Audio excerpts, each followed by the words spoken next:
Яа. Саяхан нөгөө яны морин харвачтын холбооны алтан хийг залуу байдаг шүү дээ.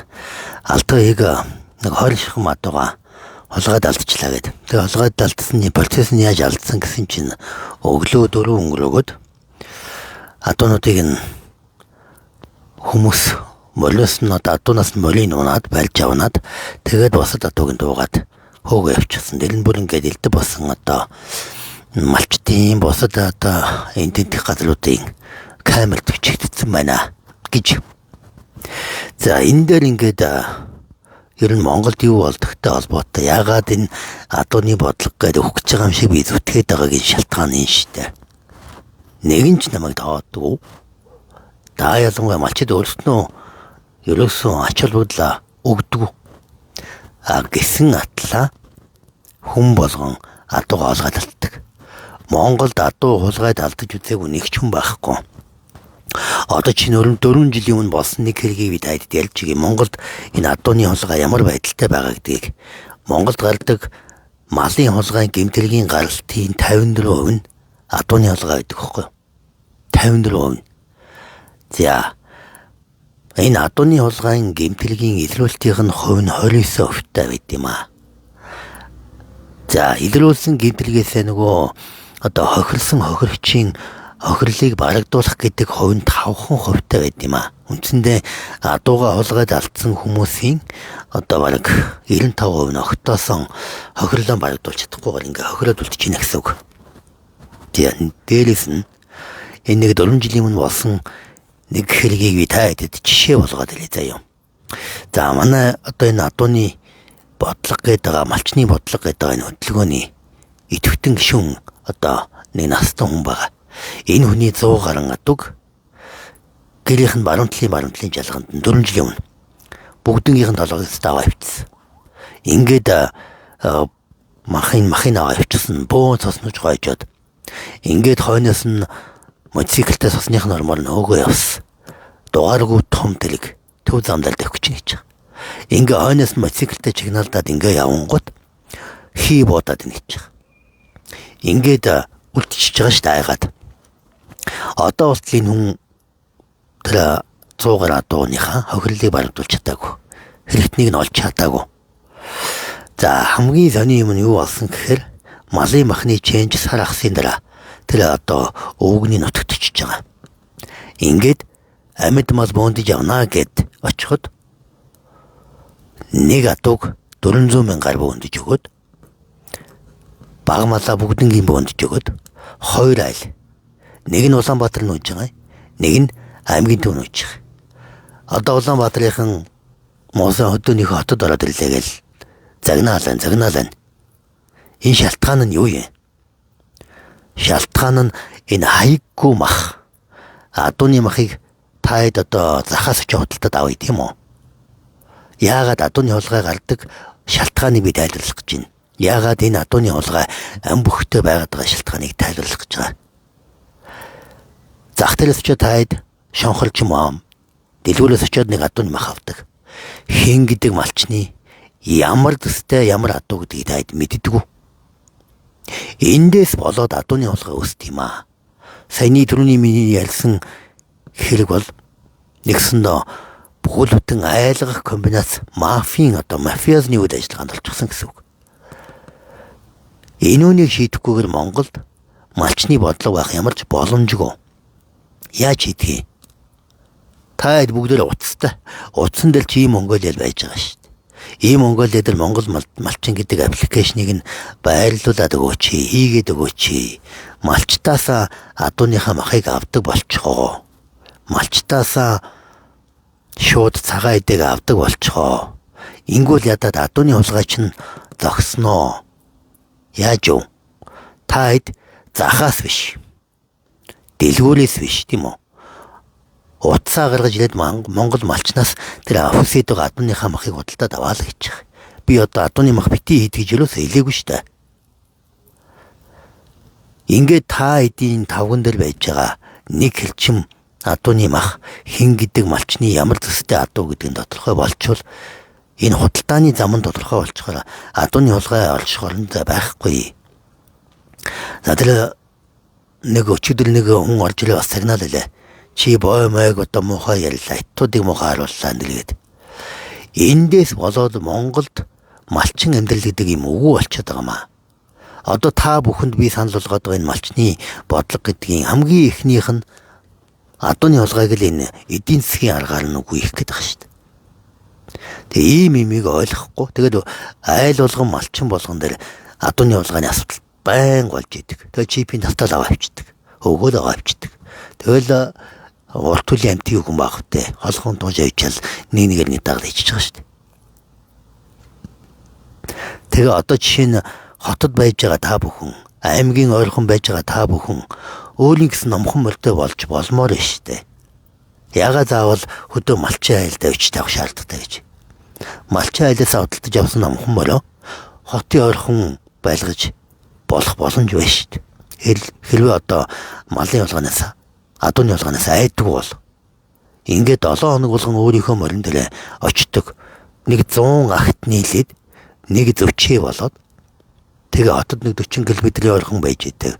Тэрэн дээр хүүхдэд дагуулаад очдог. Ийм л амьдралын хвшлийг яриад байгаа шүү дээ. Тэгээ эн чинь засгийн газраас нэг төгнийч санхүүжилт шаардлага байхгүй шүү дээ. Тэгээд 2022 оноос хойш энэ Монгол Улсын ерөнхийлөгч энэ бодлогыг дэмжиж идэг. Нөгөө засгийн газар нь чагтлаад идэг. Яг би та хэдэд бол яг хөшгөний ард юу болж ирснийг бол яриаггүй. Зовлонтой шүү дээ. Одоо энэ соёлын яамны сайд тэгээд одоо энэ одоо солигдож буух байгаа да. Энэ хүнийг би одоо 3 жил хөдөлж байна. Монгол Улсын ерөнхийлөгчийн ахлах зөвлөх нь уцтаад адууны бодлого гэдэг юм явж байна. Гаднаас чуулчин хүн адууны бодлого гэдэг ирэх гээд байгаа шүү. Энэ бодлогыг нь дэмжиж өгөөрэй гэж залгаад намайг очих гингүүт уулзахгүй. Тэр ийм гайхамшигтай засгийн одоо сайд нартай байхад яаж ажиллах вэ? Би бол үнэндээ энэ сайд нарыг нь бол одоо нэр үгүй хэлж өстэй л байгаа майдсан. Одоо намайг бол одоо халдсан гэж надад юм байлээ.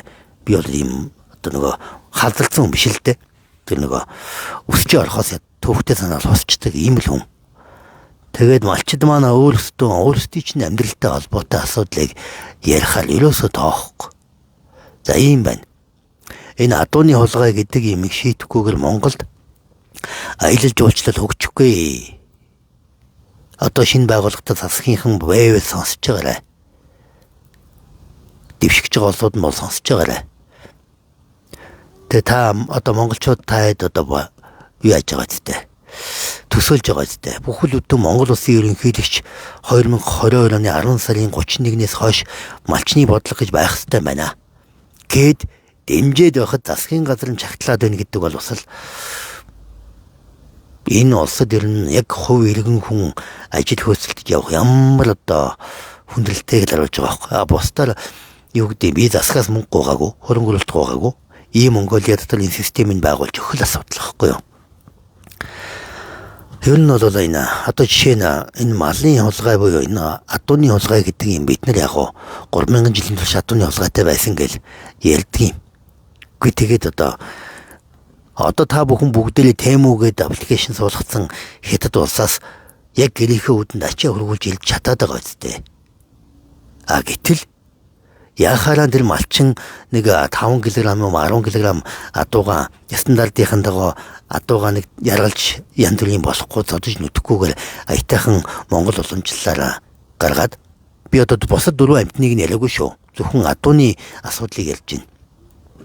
Ингээд пакетлдгсэн ч юу яадгсан ч юу хүргээд өгдөг. Энэ нь Монгол шуудан байна уу? Энэ тээврийнх нь үйлчлэгэнд таны гэрийн гадаа хүргээд өгчдөг ийм л юм яриад байгаа шүү дээ. Энэ бол тийм хэцүү юм ерөөсөн биш шүү дээ. За энэ мал махны гарал үүслийн бичгийг гэдэг бол наа чинь зөв хүүхдийн тоглоом уу? Гарал үүслийн бичгийг захын бачкал бичдэг тэгэл та хэд мэдэн штэ. Гарал үүслийн бичиггүй мах оруулж тэгэл шонхол зах руу цайд мэдрүү авчаал бөөндөл өгчдөг штэ. Тэг яагаад бид нар монголчууд тийм үү? Бидний энэ тусгаар тогтнол. За Монгол хүн байгаагийн үндсэн шалтгаан юу юм? Энэ түүхэнд монголчуудын оршин тогтносон гол юм энэ Монгол адуу. Тэгээ Монгол адуугаа унахаа байц. Монгол адуугаа идэлхээ байц.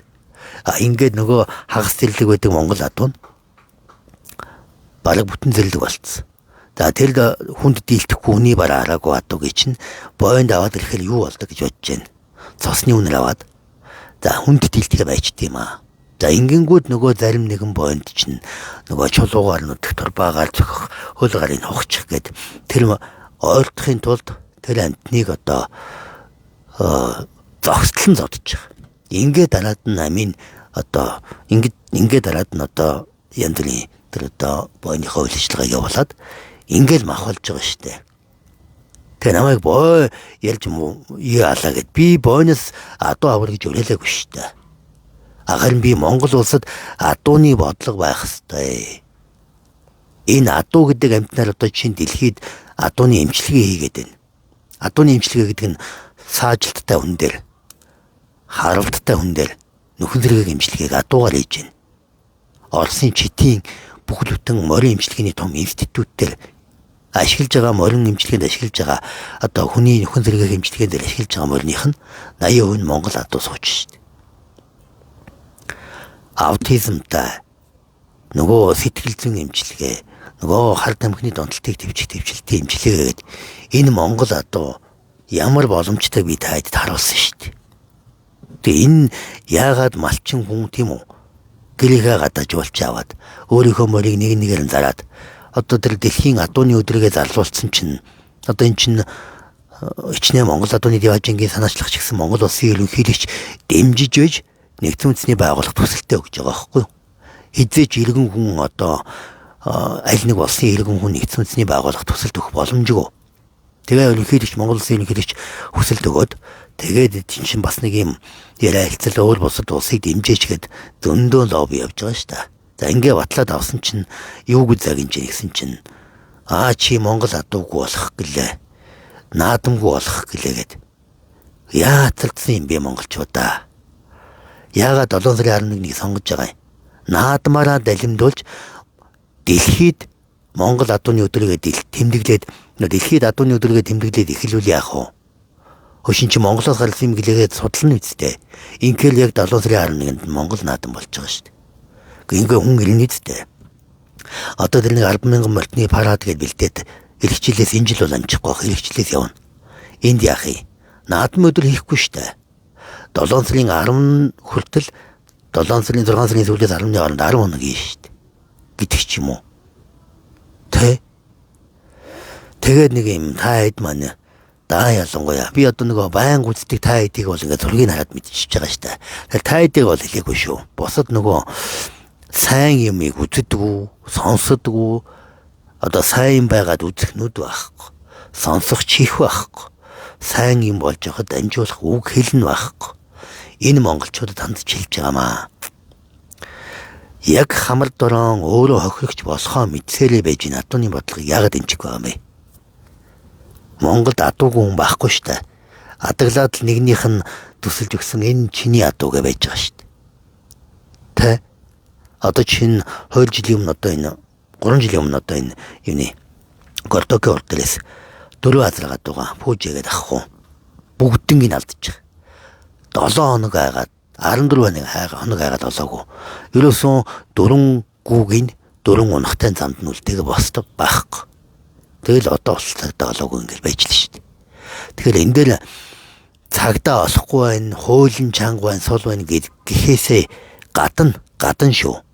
Гадна өөрчлөлт зэргийлэх арга хэмжээ гэдэг юм байх хэвээр. Нэгсэндөө нэгэнт бид нар энэ адууны махны хаяггүй худалдаа тийм үү? Гарал үүсэлгүй худалдаа. Таны худалдаж авч байгаа мах та өөрөө хин гэдэг малчнаас илж байгаа ямар адуу гэдгийг мэдэхгүй л байгаа бол энэ гарал үүсэл биш ээ. Энэ бол гарал үүсэл биш шүү. Тэнүүнийг яаж шийдэх юм? Ерөөсөө л одоо манай алтан найзаа гадарж байна. 18 адууг нь бүгдийн тугаа авчих гэж байгаа шүү дээ. Бодолтой шаарнууд. Одоо энэ юм байхгүй. Би бол одоо энэ алтан нэргүйг бол маш сайн ойлгож байгаа. Яагаад тэгэхээр энгийн нэг адуу тусгай сургачихсан адуу хоёр маш ондоо. Яг л би ч нөгөө морин эмчилгээ буюу хүн дээр хийх сэтгэл зүйн эмчилгээнд морио бэлтчихсэн та хэд мэдж байгаа. Манай одоо ингээд бүгдээрээ гүгэдэрдэг штэ. Нөгөө огшин залууг хөөгдөө хөөгөө гэдэг шиг бүгдийг тэгж бэлтэх гэж би 4 жил болсон. Яг энэ шиг одоо энэ манай Молторваны залуучууд энэ 18 адууга бэлтэх гэж хэдэн жил болсон бол энэ бол цаг хугацаа, мөнгө, хөрөнгө оруулалт зөндөө юм байгаа. Тэрнээсээ гадна одоо энэ манай энэ алтан нэргүүгийн өөрийнх нь хайртай тэр загал мориол ямар мориол яах вэ? Тэр нүртэл амт тугаа авчихсан. Одоо чинь би ингээд төсөөлөд үзэнгүүт телевизээ манай бандалч нөгөө 3 удаа яасан штэ. Тэр үед чинь би ч бас л яг л юм болж исэн штэ. Хамгийн сүүлийн 3 дахьыг нь манай гэрийн гаднаас яг уян дээрээс хуссан штэ. Гэрт хүн байж хахад унтчих явах сайжиж байгаа штэ. Тэгэхээр энүүнийг шийдэх асуудал ерөөсөө л бид нэр системээр шинжлэх болохгүй нэ. За манайхан тэгээд энэ юу яагараа энэ 18 адууны бичлэг зургнууд зөндөө явж байгаа. Харсан үтсэн хүн байвал манай энэ морин холбооны юуны морин арвачдын холбооны алтан нэрүүгийн сайт руу өөрлөө холбогдоорой. Тэгээд юу яагараа манай хүн чинь бүр шагналт амлж штэ та хэд маань. За юм байна. Тэгэхээр Монголд адууны бодлого гэдэг ийм зүйл явж байгаа. Малчны бодлогын 10 одоо зүйлийн зөвхөн 3х нь сая яригдлаа. 3х нь шүү. Нөгөө малчныг орлоготой байлгах. Малчин хүн одоо зөвхөн махноолур гэж суудаг биш, тийм үү? Жинхэнэ малчин буюу одоо жинхэнэ малчин гэж хэлэхээр бас уурлах байх л та. Одоо мотоциклоо биш, тийм үү? Морио сургадаг, морио номхруулдаг, морио талдалдаг ч гэдэм үү. За ийм байна да. Тэгээд ер нь би өчигдөр дээр энэ алтан нэргүүгийнхаа постыг хараад тэр хайртай морийг нунаад бусад адууг нь туугаа явцсан байна гэдгийг хараад өмөрөл болохгүй юм аа. Тэгээ энэ бичлэгийг хийж байна. За ийм байна манайхаа.